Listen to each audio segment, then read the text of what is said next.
Hi. 6 months ago, I posted a YouTube video. It was a public challenge to myself that I would be able to increase my bench press from 140 pounds to 200 pounds. The video was posted in November, so the deadline was April 30th, 2011. It is May 1st today. So I guess a little look back on the last 6 months and see how I've done. Well, I didn't hit my goal at 200. I actually didn't even come close. I figured I wouldn't hit it, but I figured, I'd be being able to bench 180 or 190, and no, I just missed it, just a little bit. But instead, in 6 months, I increased my bench press from 140 pounds to 160 pounds. There's several things that I learned along this trip, and I'd kind of like to talk a little bit about those as well. Some of the things I learned. Number one, I learned that proper nutrition is key. Without nutrition, nothing else matters. Not sleep, not food, nothing. Or not sleep, not weight, nothing. Unfortunately, I've been having issues with nutrition lately. Since I started the challenge, even before. As some of you may or may not know, I've hit an unfortunate string of luck past couple years, and every job I've worked at has either gotten outsourced or they've been laying off a lot of people. And just so happens, it's always almost the same.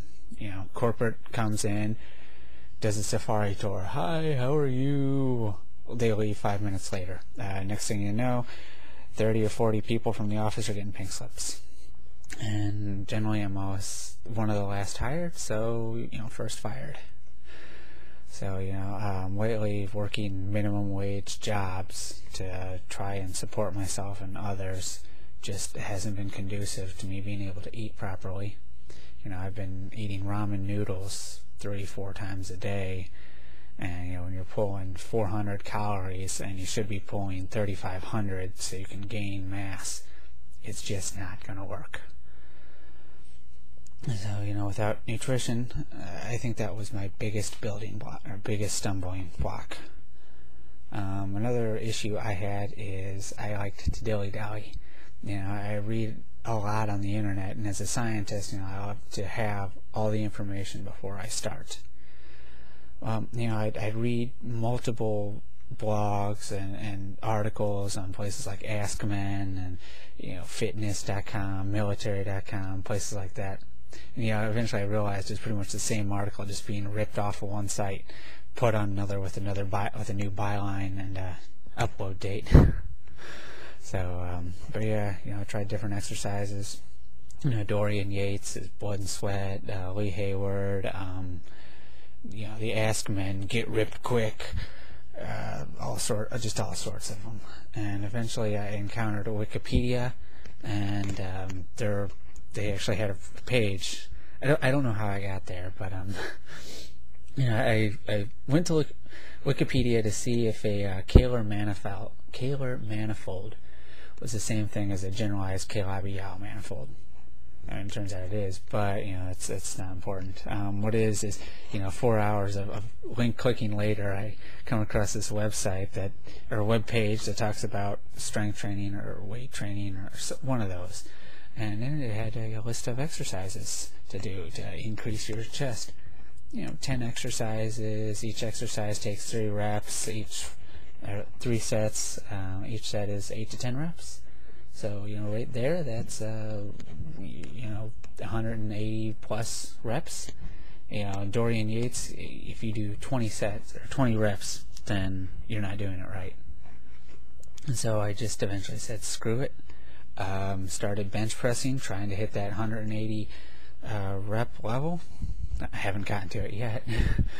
But, that's where I've gotten a lot of my increases from, because I stopped screwing around and just started working.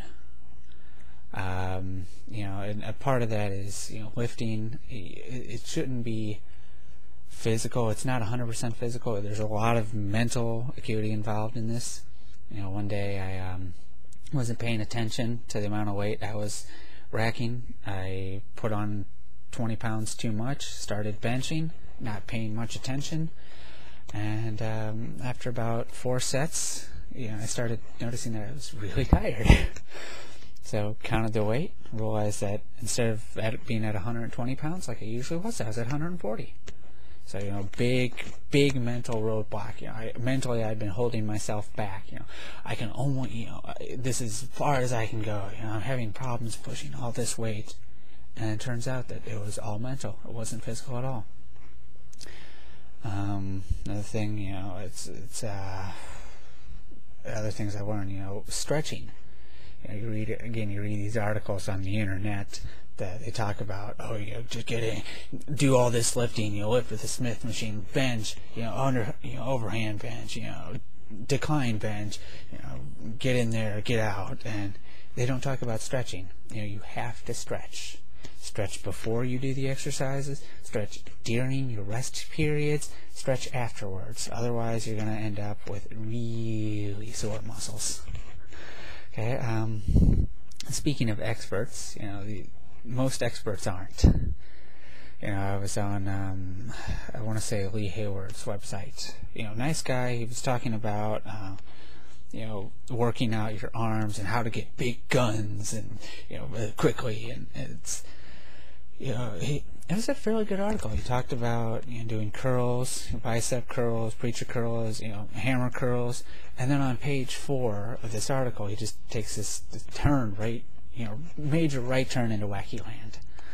And he starts talking about how everyone on the internet is, actually 16-year-old boys, and they don't know what they're talking about. So be sure and listen only to him. And oh, by the way, you can buy his ebook for $3.95 and get access to his website. And I found that with a lot of articles.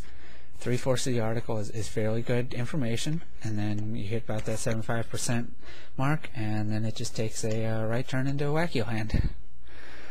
And then right after that, usually they're trying to promote something, some supplement or website or ebook or something you have to pay money for. So generally be very careful, because a lot of these guys, and unfortunately a lot of these places say studies show or experts have found, and they never cite their sources. It's a big problem with the internet. You can rip off everything you want and you don't have to cite sources. Okay, another thing I found, unfortunately I found out this one kind of the hard way, eat after you work out, not before. Okay, another thing, when I hit my first real roadblock, I found that my weak point was my shoulders. So I started doing shoulder exercise to try and protect my shoulders, because they'd get sore and you hear the joints popping, and it wasn't pleasant. So I was doing shoulder exercises and found a fantastic set of exercises on, again, Wikipedia.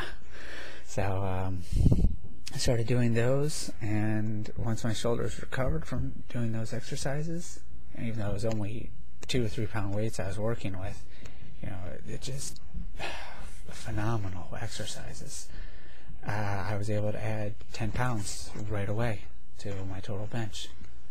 It was just a phenomenal experience for me. And I'm on AskMen.com or Fitness.com, one of those sites, and it had a article about shoulder exercises, and in the corner there was a poll. How many if you have hurt your shoulders while bench pressing. So I looked at the results, and it turned out the vast majority of people had. And these comments, they were mind-boggling. Yeah, I just came back from shoulder surgery. Yeah, I've hurt my shoulders. One comment was, I've been in the hospital 3 times for shoulder surgery. I don't think I'll ever give up weightlifting, so I guess I'll just be back again. And I'm thinking to myself, just why? You don't need to lift 500, 600 pounds. You really don't. Protect your shoulders. They're the only ones you got. Yeah, you've got a left and a right one, so there is some redundancy there, but, seriously. Another thing, time, it tends to move faster than you think it does. So get yourself a good stopwatch, good timer. There's some great timers on YouTube. You can count out 30, 60, 90 seconds. use those timers, increase the number of rest periods you do, increase the length of your rest periods, things like that. Again, going back to time, if you want to increase the efficiency of your workouts, you can start working out alternate muscle groups. Like when I work out my arms, I do a regular curl, and then I'll switch to a tricep exercise. Grab the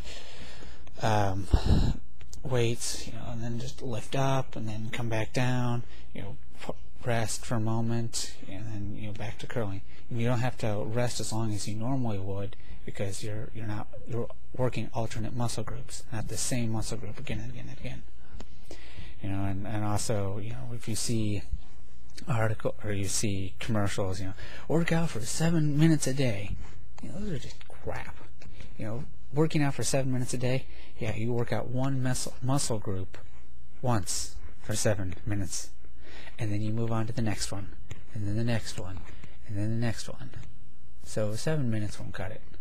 Half hour, an hour, that's more why I like it. Biggest thing I learned is that you have to keep at it. I guess I was under the assumption that I'd be able to get massive muscles and be ripped quick, but the problem with being ripped quick is in terms of 12, 15, 21, 24 weeks. And Scooby 1961 put it best when he said, 1961 put it best when he said that if you have proper nutrition, your body can produce a thimbleful of muscle a day. Thimble isn't very big. Over the course of a month, that's a teaspoon. Over the course of a year, that's a 2-liter bottle.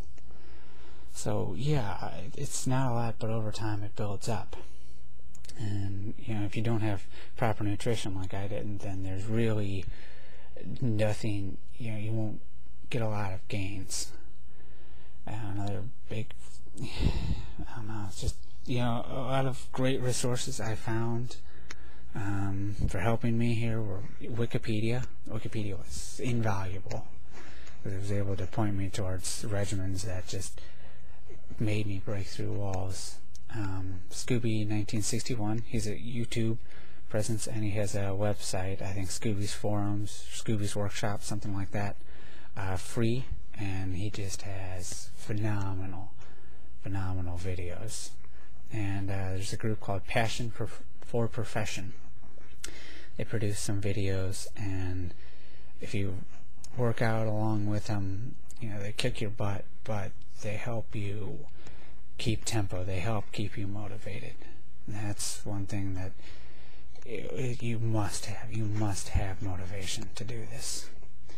And the workout partner doesn't hurt as well.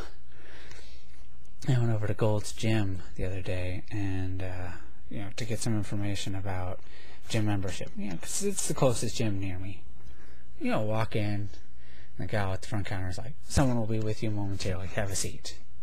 So I sit down, and 40 minutes later, yes, 2/3 of an hour later, a guy comes by, seen me sitting there. I'd been ignored all that time. But, a guy working the floor comes by and is like, "Can I help you?" I'd just like information about gym membership. It's $60 a month. And that's all he could tell me. I don't know if he just wasn't trained on how to do all this, if he didn't know the information, didn't know how to get it to me, or what, but unfortunately it's very poor customer service, and I don't think it reflects on Gold's Gym entirely so much as it just does on those individuals.